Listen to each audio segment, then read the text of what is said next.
we're going to learn 5 tips you absolutely need to know in order to better your pronunciation. So let's get started. Tip number 1 is learning to listen. Before you learn how to speak, you need to learn how to listen. Some sounds can be really hard to tell apart.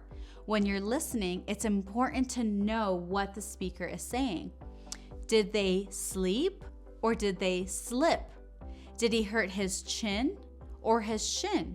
When you hear the difference, it'll be easier to understand and eventually to speak. Make sure that you're listening to things like podcasts, the radio, and other shows outside of class time, because these things will show you how people speak in real life and on day-to-day situations, not just in a teacher setting. There are many apps that will help you listen. 2 of my favorites are the fluentworlds game app, as well as the perfect pronunciation app. You can find both of these apps in the Apple App Store as well as the Google Play Store. It's great because you can just have them right on your phone, practice in between your school classes, practice after work or before bed. Tip number 2, use the audio feature on English dictionaries online. You're probably already using a dictionary to translate English words, but online or digital dictionaries can offer many additional benefits, including things like pronunciation guides. These kinds of dictionaries can be one of the most useful tools you can have for practicing English, especially to better your pronunciation, because you can listen to one word over and over. Best of all, they're available online for free. Some of the best dictionaries online that I use are Google Translate, FluentU, Forvo, and Word Reference. Tip number 3, notice how your mouth and lips move when you speak. When you speak, you move your mouth, and how much you move your mouth affects how you pronounce a word. The first step to correcting your mouth shape is to notice it and pay attention to the way other people might say a word. There are a few ways that you can check what your mouth and lips are doing. Make sure that they're making the correct shape as well. For example, using a mirror. This is by far the simplest way to tell what your mouth is doing while you talk. The second way to see what your mouth is doing is putting a finger in front of your lips, like you're saying shh. As you speak, don't move your finger. You should feel your lips moving away from or pushing against your finger. This will be able to show you what your mouth is doing and maybe what it should be doing. Watch other people and notice the shape their mouth and lips make when they talk. Try following along or mimicking their mouth. You can also do this with your favorite TV show or movie.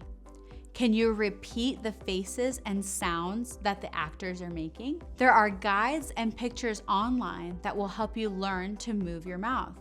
You can also find great videos all over YouTube or your favorite streaming device showing how to properly form the mouth and the lip shapes when you're speaking. Tip number 4, pay attention to your tongue. There are so many words that are greatly affected by the tongue position and the movement. For example, the main difference between rice and lice is in the tongue.